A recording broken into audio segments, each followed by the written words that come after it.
Good evening, off-gridders, and welcome back to Tiny House and Off-Grid Resources.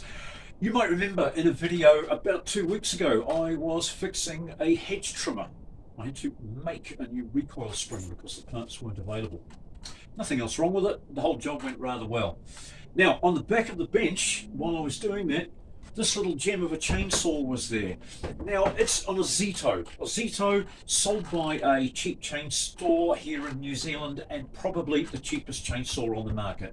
I believe it's still a current model, and I think it's 199 New Zealand dollars. They're 25 cc's, it's got a 10-inch bar, and it's cute. It's perfect for holding at arm's length and trimming trees. It's what they call a top handle chainsaw. You see, it doesn't have the piece that sticks out of the back. It's a single-handed chainsaw rather than a two-handed chainsaw, just for small pruning jobs and maybe cutting a little bit of firewood. Didn't cost me a bean, so I'm prepared to invest a little bit of time and money into seeing if I can get it going again. Now, I've already had the spark plug out, pulled it over to see if it had a spark, and it didn't. First thing I did was try 2 or 3 other spark plugs that I had lying around in it to see if they sparked. None of them did, so I've diagnosed it as a burnt out ignition coil. I went online, bought one of these direct from China, and I think it cost me the princely sum of $12. So the parts should be correct because these things are very generic. All of these small two-strokes that come out of China, there's probably only 4 or 5 different ones, and a lot of the parts are common through those 4 or 5 different models. So I stuck my neck out, invested $12, and now I'm going to take the old one out, fit the new one, and test it in real time, just so I can show you how quick a job like this really can be. And I hope we have success at the end, just to round off the video nicely. So, ready, steady, go. I've got the tools that I think I'll need to pull this thing apart. When I get in there, I may find some other things I haven't got, but we'll just see what happens.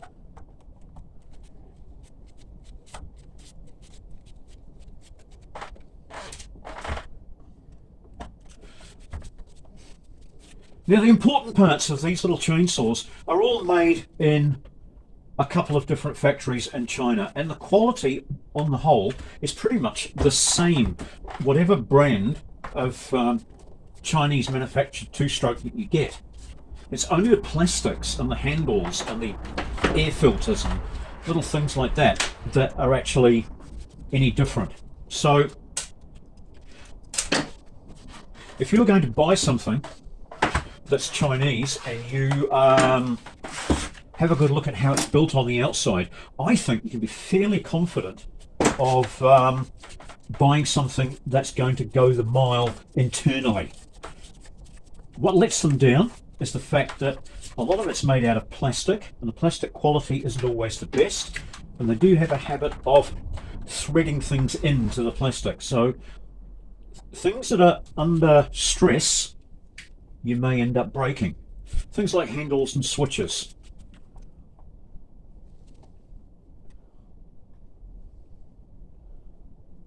That's an odd feeling Allen head cap screw.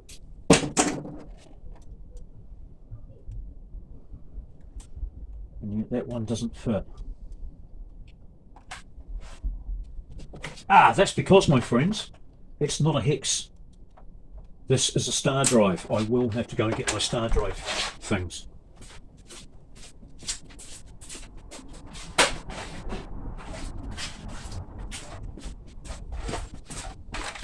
Right, in here, got a handle. It's got a bit already in it. That's the one I need. Into the other end.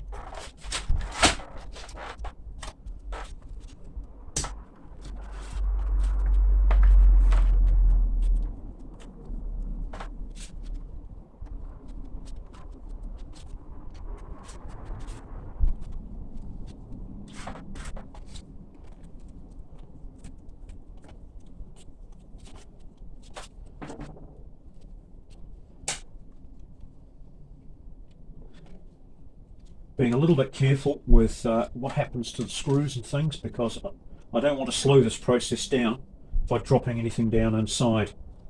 and having to go and get magnets on sticks and stuff like that to get it out.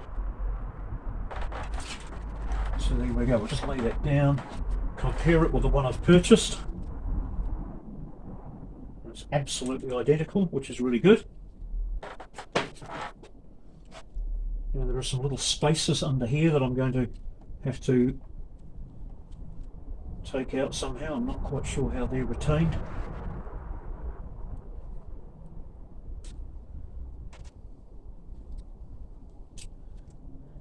They had a fairly generous coating of a kind of a Loctite, obviously, and it's wandered up into here too. They put too much on and it's got into these washers.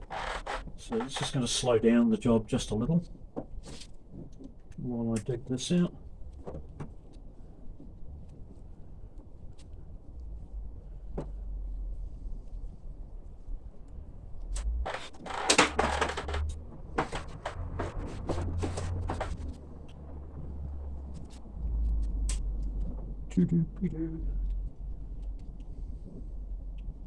Yeah, another thing about cheap Chinese two-stroke garden equipment. The other area that they managed to cheapen things up in, I did mention the quality of the plastic isn't brilliant, but also with the quality of the plastic comes its ability to withstand petrol fumes. So you will get issues, or I've found issues in the past of two strokes where the petrol tanks split and break open because of the volatile nature of our fuel, and the plastic parts can't take it. But if you're handy with things and you get it for free like I did, then little things like that aren't a huge bother. If you are somebody who was busy with other stuff and you don't really want to get involved with tattooing like I do,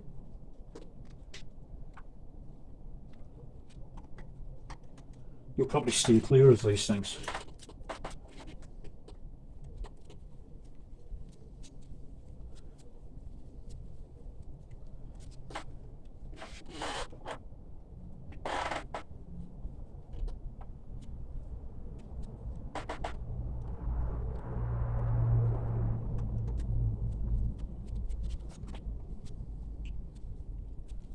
Right, so I'm going to nip this thing up just so it's lightly in place, and then the next thing we have to do is set the air gap between the rotor and the coil itself. And when you're old and crusty and you've done it dozens of times during the course of your life, you can do it by eye. But if you're new to this, a good starting point is the thickness of a piece of paper. I mean ordinary writing paper, not toilet paper or heavy art paper. I mean, just your common garden piece of notepad paper is about your starting point. If you've got access to specs from the manufacturer, then use those specs. I'm having a little bit of trouble with it skating around. I should have been a little bit better prepared, and I should have come with a piece of paper. But here's a bit that I didn't prepare earlier. This was part of a pattern that I made for something that I was making a few weeks back.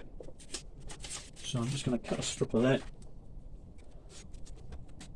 Slip it in here between the coil shoe and the flywheel. You can see moving there.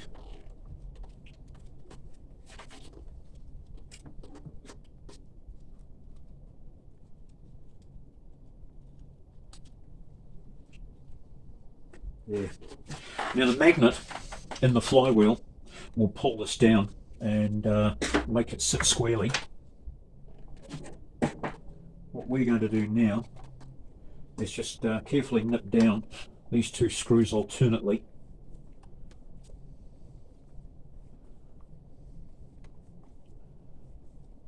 just starting to tighten down onto the spring washer there. So I'll run this one down the same. A slight jiggle to make sure that it's centralised. Knit these two up. And then I'm going to ease this piece of paper out.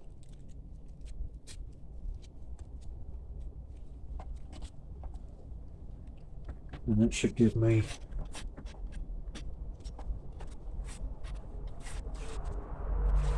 some my clearance around here.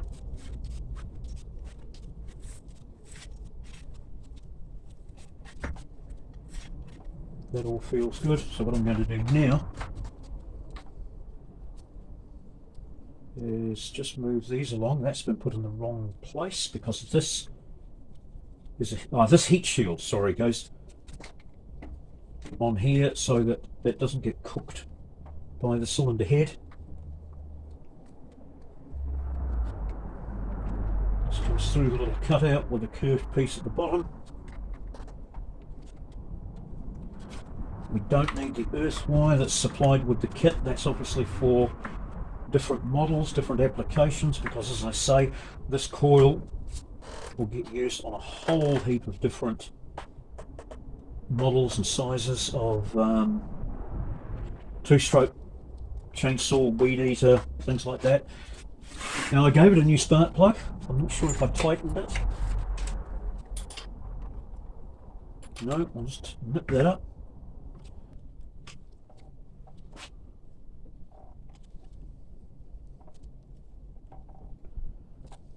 Would you like to listen to some incidental music while I finish the job?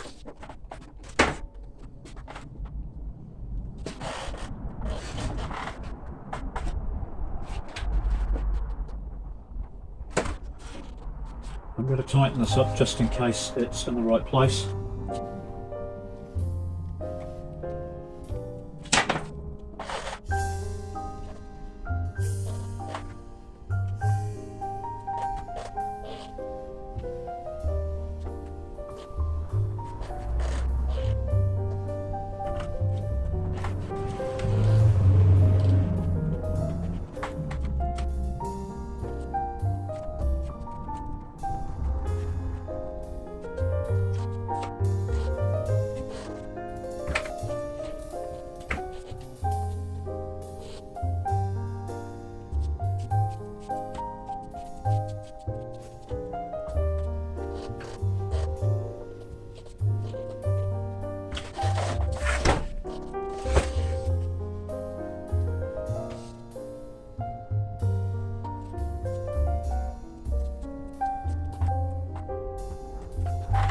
Okay, I'm convinced I've got enough screws in the cover now for me to give it a gentle pull. So we'll make sure it's on. We will prime it 3 times. We will pull on the choke.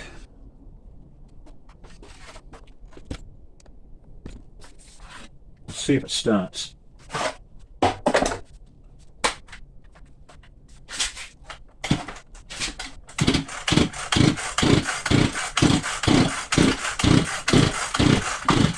No, that's because it was off. Duh.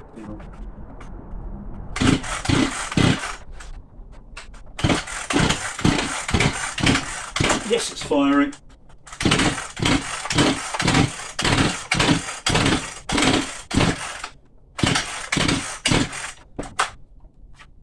It should go now.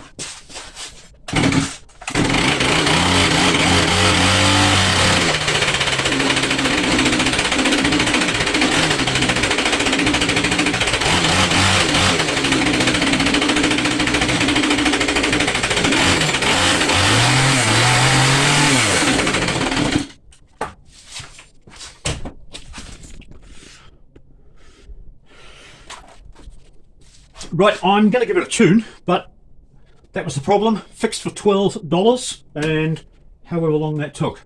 Don't forget, if doing things for yourself, living off grid, making the best out of every opportunity and having the occasional win interests you, then why not subscribe to the channel?